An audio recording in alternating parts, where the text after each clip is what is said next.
For those of you who I've never met before, my name is Kyle. I serve as the lead pastor here at Story Church, and I'm thankful that you are joining us to worship. And I just have a pretty light, simple question for us to start off with today, and it's very simple, and maybe you've asked yourself this, maybe you haven't, but the question is this: what are you willing to sacrifice for what you believe in? What are you willing to sacrifice for what you believe in? I mean, there's been countless people who have asked that question and also have been asked that question. What are you willing to sacrifice for what you believe in? And so I want to introduce you to a couple real quick. You'll see their picture up here. This is Davy and Natalie Lloyd. Davy and Natalie Lloyd. Davy, he was the son of missionary parents in Haiti. And he would go and meet his wife, Natalie, at Ozark Bible Institute. And from there, they would get married and then move back to Haiti. And so as they moved back to Haiti, they would go and work for the mission where Davy actually grew up at.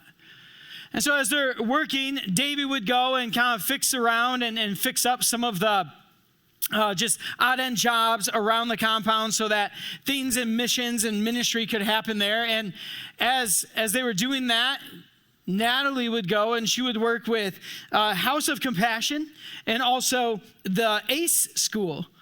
And so they were heavily involved with the ministries and the missions that were happening in this setting that they were at in Haiti. And as they were going about, I'm sure they woke up on the morning of May 23rd and everything was normal. They woke up, I'm sure the sun was just as hot as it was the day before. I'm sure things felt normal. And maybe they even assumed that things were going to stay the same as they always were. They'd go and they'd work with these families and they would teach this youth ministry, essentially. And as they were leaving that day, they were leaving with some of the students and leaving the compound. As they were leaving the meeting, they were met by a gang.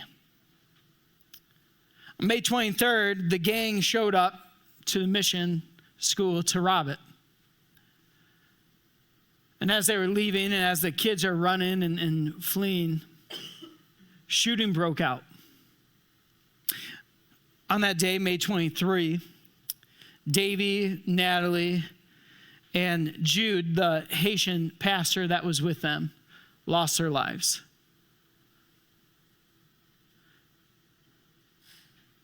Sacrifice. I'm sure as those three even woke up that morning, everything seemed normal. I'm sure for Jude, as he joined them to do ministry, he left behind his wife and their kids, and he never returned home. Things changed that day, May 23. Davy and Natalie were 23 and 21 years old. Had their whole entire life ahead of them. I started to wrestle with and ask myself the question, in the moment, maybe when everything was happening, there was a split second, maybe there was just a moment, did they ask themselves the question like, is this all worth it? Is this all worth it? Would I or should I have done anything differently? What sacrifice are you and I willing to make for what we believe in? See, as we've been in this series called Backwards, where we've been looking at the Beatitudes found in Matthew 5, where Jesus talks about the kingdom of heaven, everything is backwards. Everything is upside down. It doesn't make sense. And so as we kind of continue to go on and we have a few more weeks, I actually want to look at the very last one in the scripture. And so if you have a Bible with you, if you have your phone, or maybe you don't have a Bible with you, you will notice that there are Bibles on the floor of every other chair, basically. I want to invite you to open it up to Matthew 5 with me. And as you are finding it, as you're kind of getting there, I just want to say, like, if you don't have a Bible of your own, or maybe the Bible you have has been passed down from many different generations, and that's awesome, and I love those Bibles, but maybe for some of us, the these and the thous don't make much sense to us, right? Like regular English is hard for me, let alone the these and the thous. So if you're looking for just a Bible that's a little bit more easy to read, or even one to call just your own, just do me a favor and take that Bible home with you. We would love to gift you that Bible if you don't have one of your own. Take notes in it, journal in it, write in it, highlight in it. And so if you're looking for a Bible, please, would you just feel welcome to take it home. I'm giving you permission to steal from a Bible from the church today. So anyways, we're in Matthew 5, verses 10 through 12. This is what it says. Blessed are those who are persecuted because of righteousness, for theirs is the kingdom of heaven. And blessed are you when people insult you, persecute you, and falsely say all kinds of evil against you because of me. Rejoice and be glad, because great is your reward in heaven. For in the same way they persecuted the prophets who were before you. So as we read this last little bit of the Beatitudes of what Jesus is saying in this moment, can we just acknowledge the elephant in the scripture? I don't like these verses. Plain and simple. I don't like the idea of persecution. Can we just call it what it is? Like, we don't like this idea of blessed are those who are persecuted. We don't even like the idea of blessed are those who people are saying mean things about you. How about they just say nice things about me? Like, I'm a nice guy, I'd like to think. I'm okay. Or like, blessed are those who you know, are mocked or mistreated. Blessed are those who are spoken bad about. Why does Jesus have to end the Beatitudes? Why does Jesus have to even go there and say these things? Like over and over and over again, what's intriguing as you read through not just the Beatitudes, but through the scriptures, Jesus has this unique way of pointing people back to himself, but ultimately back to the Father's will and purpose. Think about that. Jesus over and over and over again points people back to himself and to the Father's purpose. And here's the reason why. Jesus is all about sharing the good news, the gospel. And we have to come to a place where we wrestle with the reality and the truth that the gospel of Jesus Christ, the gospel of Christ, is the most offensive thing known to mankind, but yet also the most comforting thing to a broken world. The gospel of Christ is the most offensive and comforting thing to a broken world. Can we acknowledge that we're in a broken world today? Some of us don't know maybe. That's fine. We're in a broken world. I'll just tell you. We're in a broken world. And the gospel message is offensive, incredibly offensive. And here's why. Think about the gospel. The gospel tells you that you actually don't have what it takes.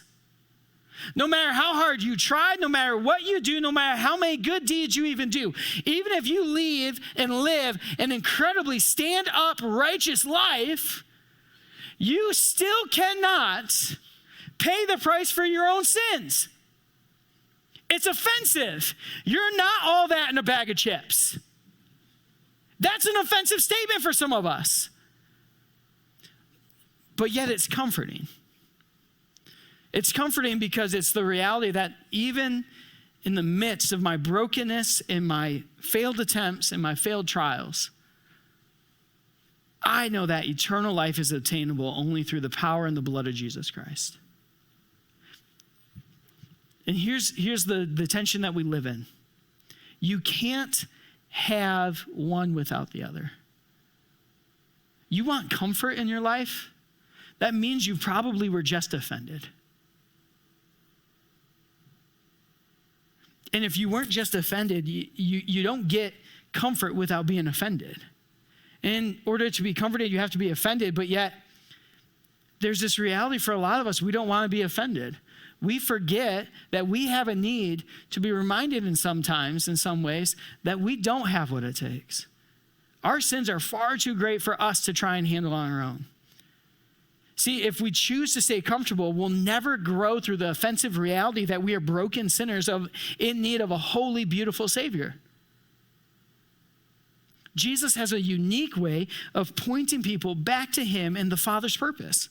And Jesus here intentionally uses certain language and words that is pointing the listeners not just to only look ahead, but also remember and look back.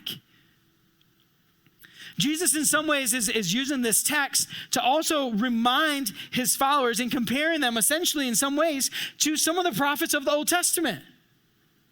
Remember that the prophets of the Old Testament were persecuted because of their faithfulness to God. Because of standing strong in what God laid on their heart, standing strong on the truth that he was asking them to preach and to go and to further the kingdom. They were persecuted because of that. And Jesus is saying, do you remember those prophets? I'm asking you to join them. See, those last couple of verses in the Beatitudes also have a very distinct and powerful claim of Jesus' deity or divinity. He says, blessed are those who are persecuted for righteousness in my name's sake. See, Jesus is saying that his disciples will be persecuted because of their faithfulness to him, his kingdom. Well, if it's a kingdom, that means there must be a king. And he's king. And he's essentially looking at them and he's saying that the nation you live in is not going to save you. It can't save you because it's not God. The leaders that you follow, the leaders of the nation that you're a part of, or even the nation that you are worshiping, whether it be the Roman government or even the Jewish officials, whatever you are, the leaders cannot save you. They are not God. The agendas and the ideas and the ideologies that you buy into, we buy into, won't save us. It's the same for us. The message has always been the same for us. It's nothing but him and his radical love and radical sacrifice can save us. In this final beatitude, Jesus is basically tying everything together. He's tying it all together. What he is saying is, listen, if you do what I have told you, if you are following along, if you are seeking to chase after God, if you are striving to be a poor in spirit, or if you're striving to have a pure heart, if you're striving to be merciful and meek, if you're taking time in the reality of you are mourning over your sin and you're seeking righteousness and peace, I got good news for you. If you're doing all of those things, here's the good news. He's about to totally blow their minds. And he's like, here's the good news. If you're doing all of these things that I've just told you to do, if you're following along with me, the good news is this: you're going to be persecuted. Hallelujah. What? Are you kidding me? That doesn't seem like good news. If I'm doing all these things, which are great things, the good news of Jesus is you're going to be persecuted. I'm going to invite you to pick up a cross and follow me. I'm going to invite you to die to yourself daily. I'm going to invite you to do everything that this world says you shouldn't.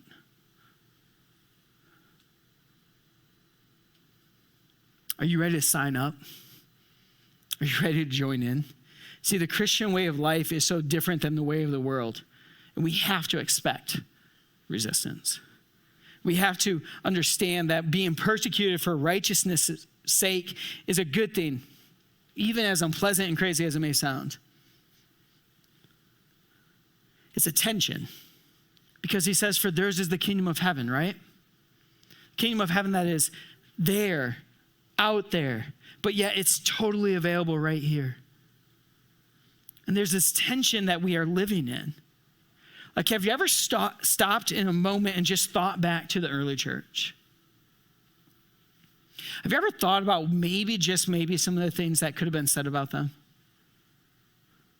I mean, walk through this with me, right? Like, here they are, they believe and they've been following Jesus for these years, disciples for like 3 years. And Jesus goes and he dies. He dies on the cross. He gets buried in a grave. 3 days later, he's back alive. He's like, yo, what's up? I'm back.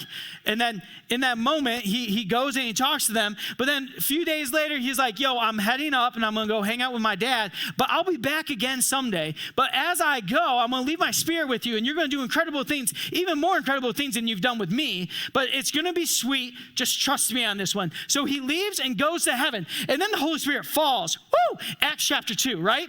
And the disciples and apostles, they get fallen on by the Holy Spirit, and hundreds and thousands of people are getting added to their number by the daily. Miracles are happening. People are just seeing and experiencing God, and they're participating together and doing what God has instructed them to do. But yet there is a culture that looks at them and is saying, these guys, like, there's no way we can be associated with them. Like, they're cannibals. They're eating his body and they're drinking his blood. No. You've got it all wrong. That's the Lord's Supper. We can't be associated with them. They're cannibals. And if that's not bad enough, they're immoral. Like, people are selling all of their belongings and they're moving in and they're having all these big, people are living together and growing together and discipling and loving on each other and praying for each other. And they're selling their belongings to take care of each other. Like, certainly some immoral and broken relationships are happening. Like, you don't do that for a good cause. Like, that's just weird. And if those things aren't even bad enough, I mean, think about, like, these people are absolutely off their rockers. They've lost their mind.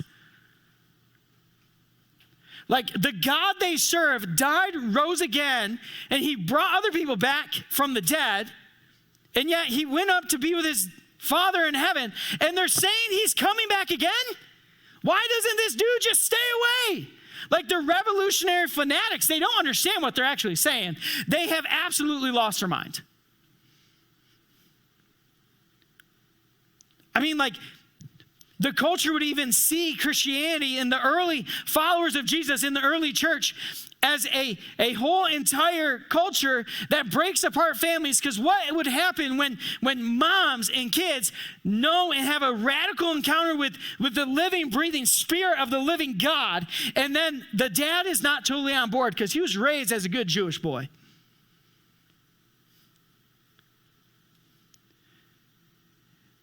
And Jesus was a radical. Families are getting split up.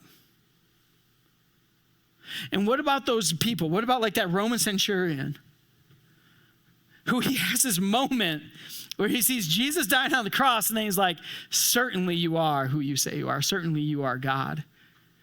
They're asking people to commit treason against Rome, Caesar. There's no way that this is actually going to last. There's no way this can be good. So what happens in those moments? Persecution. Evil things said about them, mocked, lied about, death even. Why? Because the gospel of Christ is the most offensive and yet comforting thing to a broken world. Just as it broken back then, it's just as broken today. I mean, you have to find it interesting that in the Jewish culture, martyrdom and suffering for God was incredibly and highly valued. But yet here Jesus is, this radical rabbi comes, and he does something that no other rabbi has done or teacher. He goes and he takes it a step further. He doesn't just teach the ways of God the Father, but he teaches, and he comes to a place where he literally looks at his disciples and he looks at his followers and he says this. He says, pick up your cross and follow me. He's essentially asking them, what level of suffering for my kingdom and my namesake are you willing to go to? What level of absolute pain in your life are you willing to walk in? Jesus is inviting them and us to something bigger, something different, something that is not like this world and not of this world. I mean, John the Baptist called for righteousness, and he even went to an early death. But he never looked at his disciples and said, die for my cause. There's countless other teachers that never asked his disciples, pick up your cross and follow me. But here Jesus is, and he proclaims all of the right virtues and the right ways of living, and yet found opposition in his message because it called for us to enter into his kingdom, to be set apart, to be different than this world.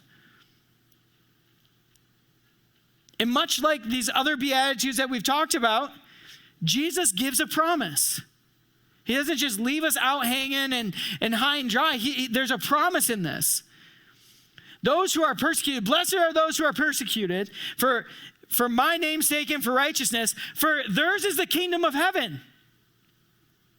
In the very first sermon, as we opened this sermon in series in the summer, we talked about the kingdom of heaven.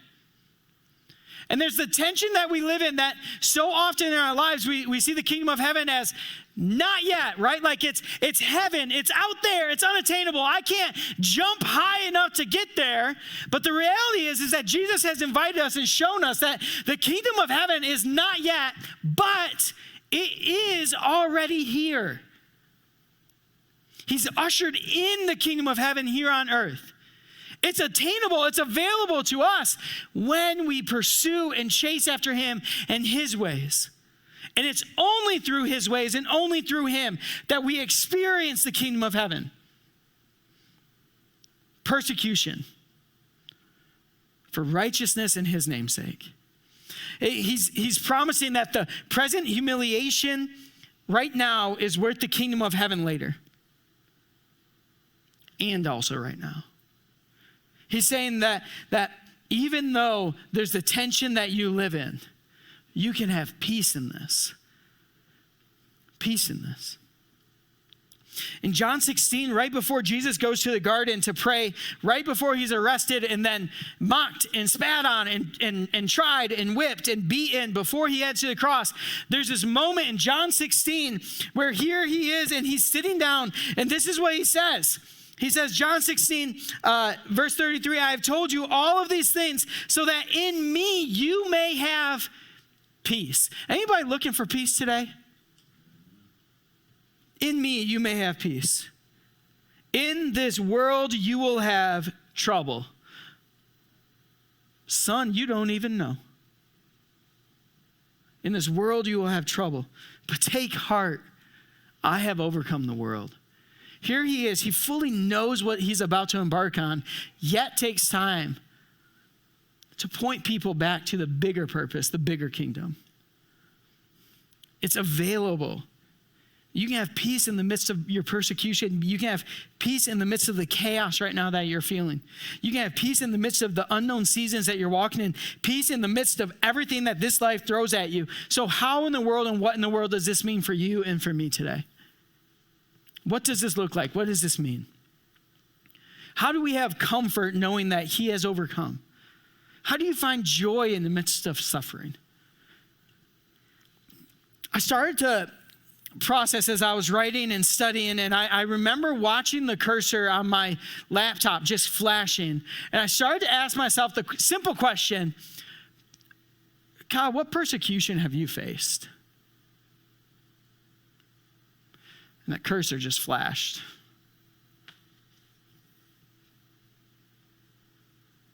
I don't know if I can really say I've faced persecution for my faith.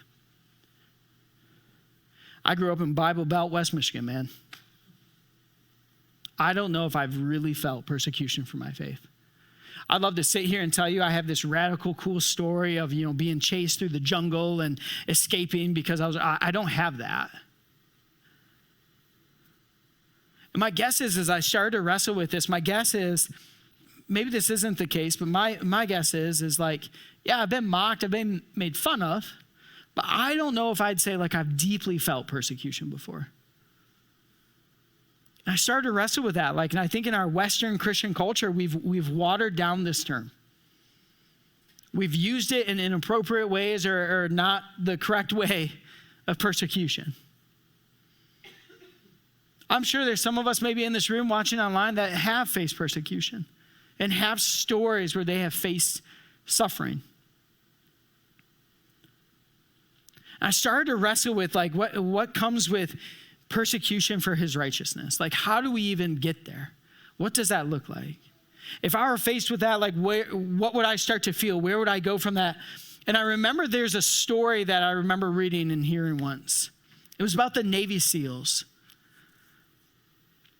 And the Navy SEALs, as I dug this story back up, it's this moment, and they share that they have a phrase. When things get hard, when things just start to suck in life, they just simply say, full benefit. Full benefit. When you're hiking and it starts to downpour rain, when you're driving and your car breaks down, when you're working on a project and you're just about to finish it and you lose the draft, your battery dies and you can't recover it, full benefit. The lesson that they say with that is that in every opportunity of adversity, it's an opportunity for you to learn or to grow or to do something about it. It's very simple.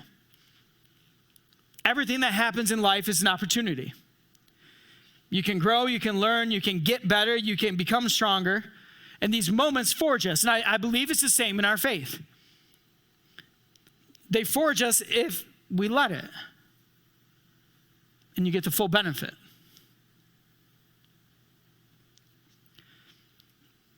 Is this our mindset in our faith? Maybe when we face persecution or even suffering, is our mindset and our faith, God, what's your full benefit in this? What's the full benefit that you want me to see?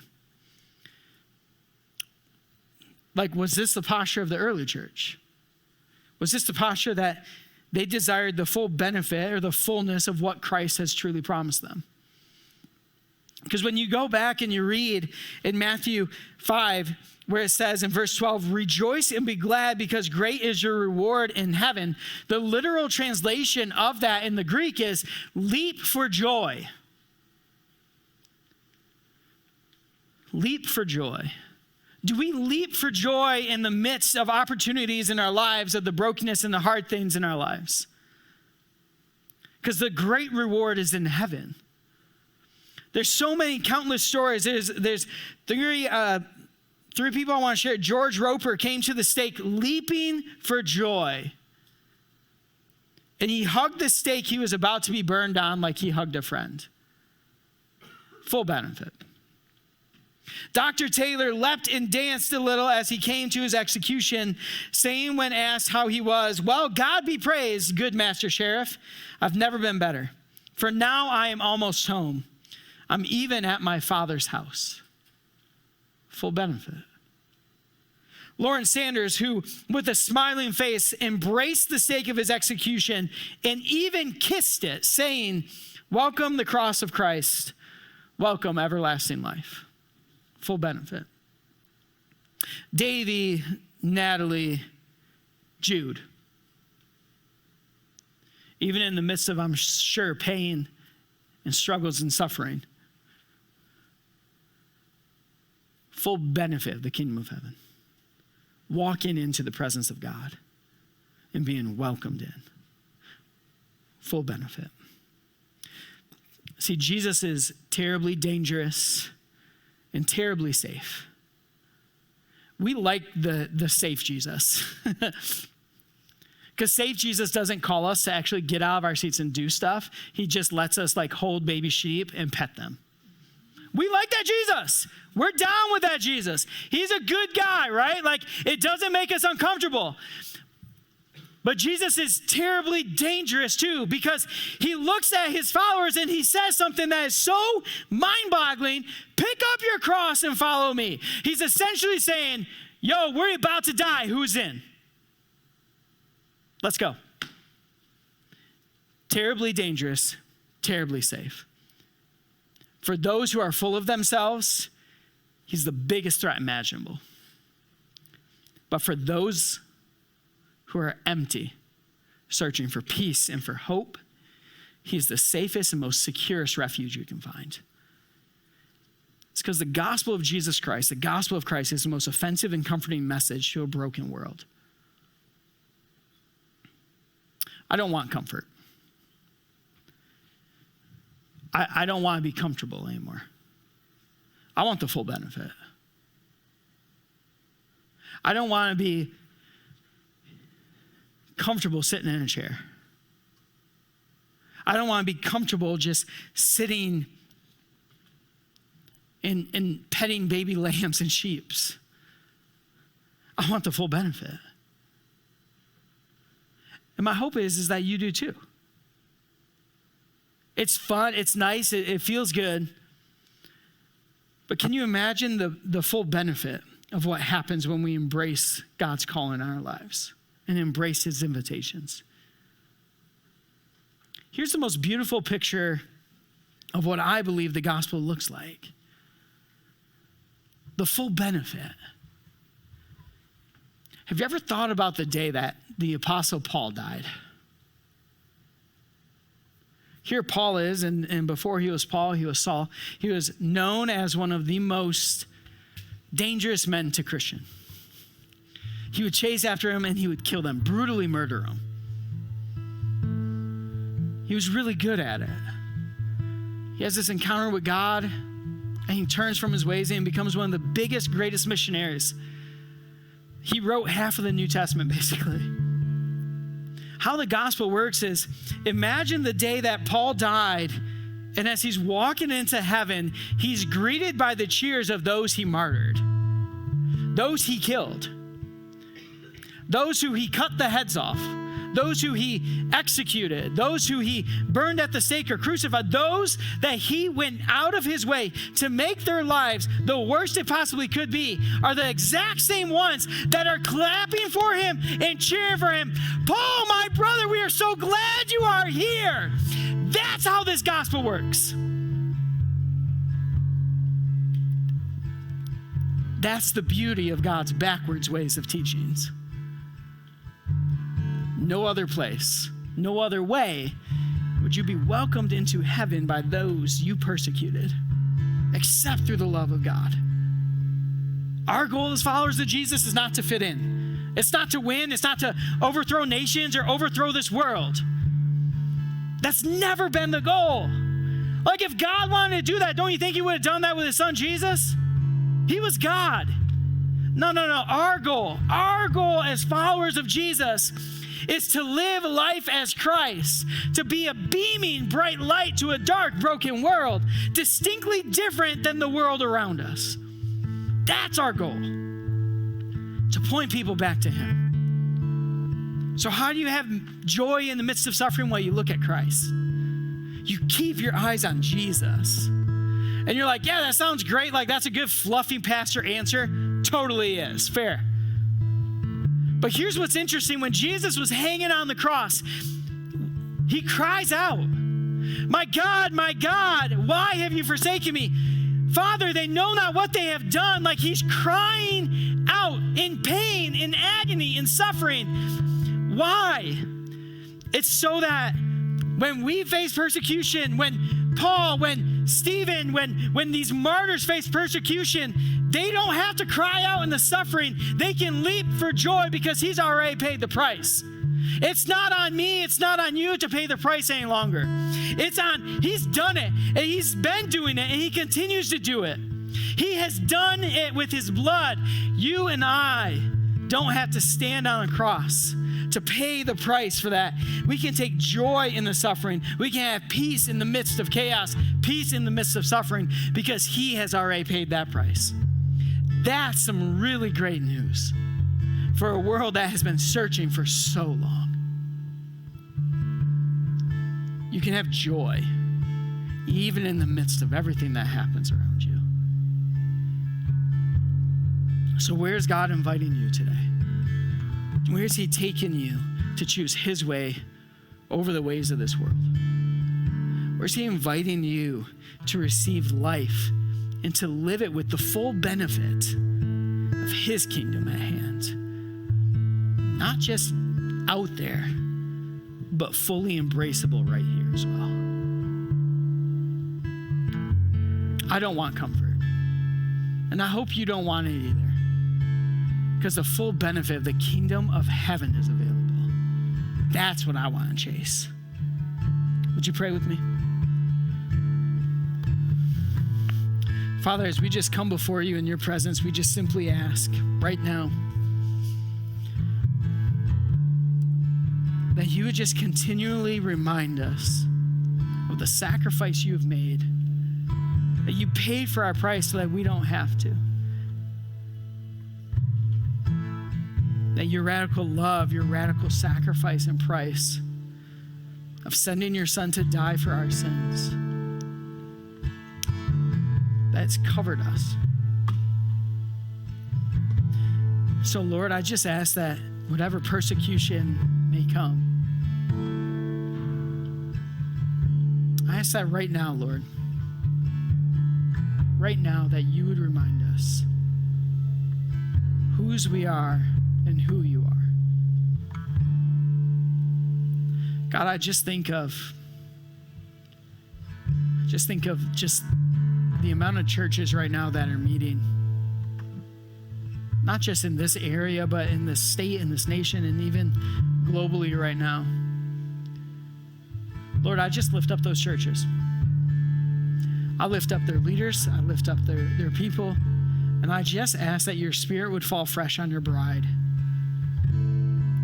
The international churches right now that are truly facing persecution,